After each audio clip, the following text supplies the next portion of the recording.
आज के इस प्रजा संग्राम पद यात्रा के समाप्ति कार्यक्रम में मंच पर उपस्थित हमारे बहुत ही जुझारू और कर्मशील और संवेदनशील अध्यक्ष सम्माननीय श्री संजय बंडी जी,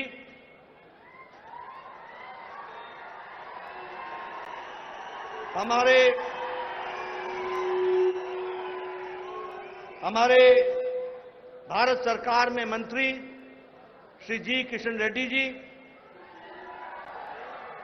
हमारे तरुण चुग जी, महामंत्री भारतीय जनता पार्टी, हमारे वरिष्ठ नेता और विधायक एटला राजेंद्र जी,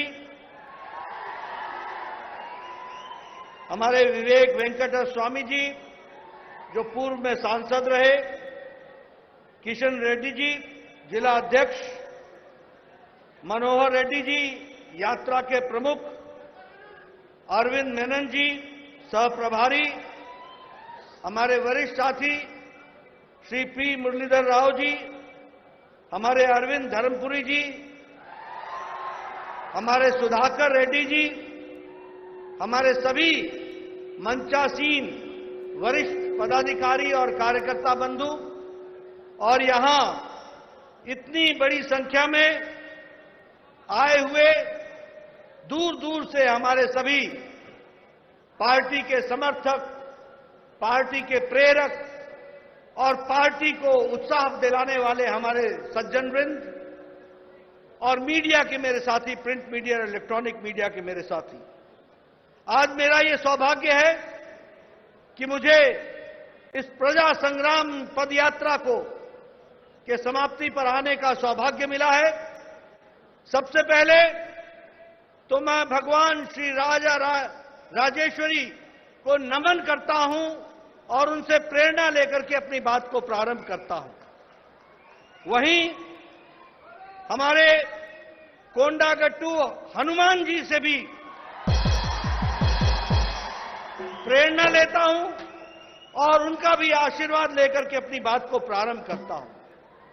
सबसे पहले आप मुझे एक बात बताओ कि संजय बंडी जी को आपका सांसद चुनने पर आपको सही सांसद मिला कि नहीं मिला? मिला कि नहीं मिला? मैं पीछे से सुनना चाहता हूं। सांसद संजय बंडी आपको सही सांसद मिला कि नहीं? मित्रों, सबसे पहले तो मैं आपको बधाई देता हूं और धन्यवाद देता हूं कि आपने भारतीय जनता पार्टी के संजय बंडी जी को सांसद के रूप में चुना है।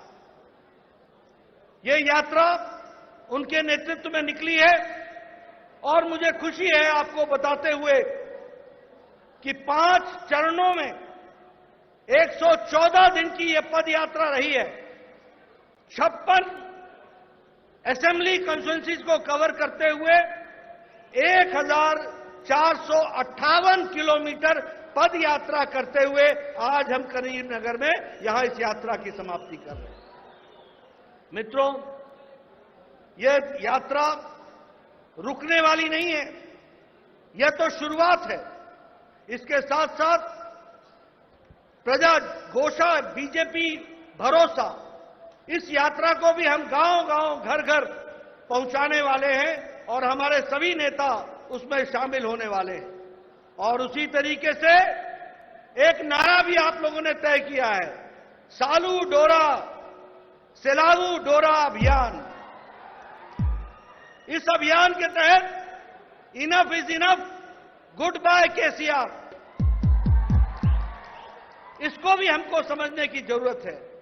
और साथ ही साथ मैं यह भी बताना चाहता हूं कि दूसरे फेज में और तीसरे फेज में, और अभी जब मैं आ रहा था तो मेरी यात्रा को भी रोकने का काम टीआरएस ने किया और टीआरएस के लोगों ने किया। मैं केसीआर को बता देना चाहता हूं कि ये प्रजातंत्र है। दमन को प्रजातंत्र के अंदर इतिहास के कूड़ेदान में दफन कर देती है ये जनता है। इसको पहचानो, इसको समझो। और इसीलिए मैं ये कहना चाहता हूं कि पार्टी ने इस यात्रा को निकालकर जो लोगों का जन आक्रोश था उसको लोगों के साथ मिलकर के समाज में, देश में, प्रजातंत्र में बताने का काम ये हमारी यात्रा ने किया है। और साथ ही साथ मैं ये भी बोलना चाहता हूं कि आज जब मैं यहां आया हूं तो एक तरफ भारत सरकार मोदी जी के नेतृत्व में चल रही है, जो आम गांव, गरीब, वंचित, पीड़ित, शोषित, दलित, महिला, किसान, युवा, इनको ताकत दे रही है। और वहीं केसीआर की सरकार भ्रष्टाचार, अनाचार, प्रजातंत्र का गला घोटने वाली और जनता विरोधी नीतियों के साथ वो यहां पर काम कर रही है। ऐसी सरकार को न रहने का अधिकार है, न काम को आगे बढ़ाने की दृष्टि से उन्होंने कोई काम किया है। अब समय आ गया है जब उनको गुड बाय कहा जाए, उनको आराम दिया जाए और हमारे लोगों को काम दिया जाए और सरकार को आगे बढ़ाने का इंतजाम किया जाए। मित्रों, अगर मैं समाज के सभी वर्गों की बात करूं, हम लोगों ने कहा सबका साथ, सबका विकास, सबका विश्वास, सबका प्रयास। कभी किसी ने सोचा था कि कोई आदिवासी महिला भारत की राष्ट्रपति बनेगी? कभी सोचा था कि कोई दलित भारत का राष्ट्रपति बनेगा? कभी किसी ने सोचा था कि 12-12 मंत्री हमारे दलित होंगे? कभी किसी ने सोचा था कि 8 मंत्री हमारे केंद्र सरकार में आदिवासी वर्ग से होंगे और 20 से ज्यादा हमारे पिछड़े वर्ग से होंगे? ये सबको साथ जोड़ने का काम, एक माला में पिरोने का काम, सबका साथ, सबका विकास, सबका विश्वास और सबके प्रयास को आगे बढ़ाने का काम किसी ने किया है तो नरेंद्र मोदी जी की सरकार ने और नरेंद्र मोदी जी ने किया है। यह हमको ध्यान में रखना चाहिए। मैं इसके साथ साथ यह भी बताना चाहता हूं कि विकास के दृष्टि से आज अगर मैं तेलंगाना की बात करूं तो जो सड़कें बनी हैं वो पिछले 5 साल के अंदर केंद्र सरकार के द्वारा 4,996 किलोमीटर बनी है, 4,996 किलोमीटर। इसका मतलब यह हुआ, और उसमें 104 लाख रुपए, करोड़ रुपए खर्च हुए हैं हाईवेज इन तेलंगाना। इसका मतलब यह हुआ कि लद्दाख से तेलंगाना की जो सड़क बनती है उतनी सड़कें यहां पर बनी हैं। ये केंद्र सरकार ने करके दिया है। उसी तरीके से 4 लेन का फ्लाईओवर, एलिवेटेड कॉरिडोर, ये सारी चीजें विकास के दृष्टि से यहां पर काम हुआ है, उसको आपके सामने मैं रखना चाहता हूं। अगर मैं जल जीवन मिशन की बात करूं, हर घर जल पहुंचाने की बात की है तो 1,91,00,000 घरों में इसको पहुंचाने का 1,91,000 लोगों के घरों में इसको पहुंचाने का काम किया है। उसी तरीके से नए हाउस होल्ड्स, नए घरों में 38 लाख घरों में घर घर जल पहुंचाने का काम किया है। उसी तरीके से अगर हम देखें तो आज मुझे दुख के साथ कहना पड़ता है कि यह स्टेट तेलंगाना जो एक समय में सरप्लस स्टेट थी, उसको आज डेट में डालने का काम किया है तो केसीआर ने किया है। उसको अंधेरे में धकेलने का काम किया है तो केसीआर ने किया है। और आपको जानकर आश्चर्य होगा कि आज तेलंगाना प्रदेश जो आज से 8 साल पहले सरप्लस स्टेट था, आज 3.29 लाख करोड़ रुपए के डेट में खड़ा है ये हमारा प्रदेश। उसी तरीके से केसीआर बोलते रहते हैं कि Telangana is a richest state. मैं उनको करेक्ट करना चाहता हूं, Telangana was a richest state, you have made it a poor state and a debt state. यह भी आपने ला करके खड़ा किया है। अगर मैं बात करूं, ऊंचे ऊंचे विचार लेकर के चले, ऊंची ऊंची बातों को कहने के लिए चले। मैं कोशिश करूंगा, आपके तेलंगाना में कहावत है, उस कहावत को मैं तेलुगु में बताने का प्रयास करूंगा। पता नहीं मैं समझा पाऊंगा कि नहीं समझा पाऊंगा, लेकिन मैं कोशिश जरूर करूंगा। वो कहावत क्या है? उट्टी येगरा लेनम्मा स्वर्गनिकी येगुरा दामु आनु कुंडी।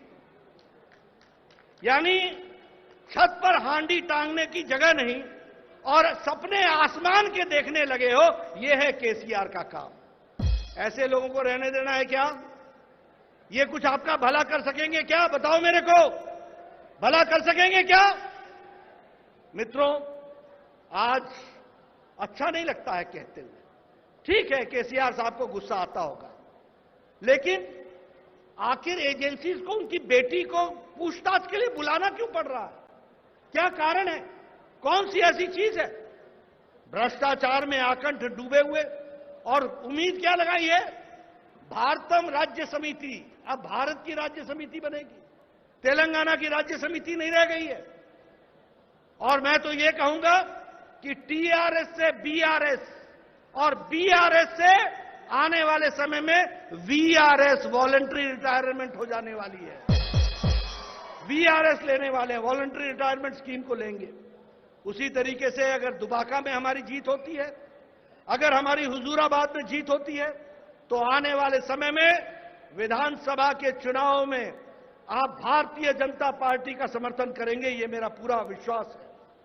मैं यहां यह भी बात कहना चाहता हूं, आपका ज्यादा समय नहीं लूंगा, मुझे आने में देर हुई है मैं जानता हूं, लेकिन मैं आपको बताना चाहूंगा, एक समय में केसीआर कहते थे कि हम प्रजातांत्रिक तरीके से तेलंगाना को चलाएंगे।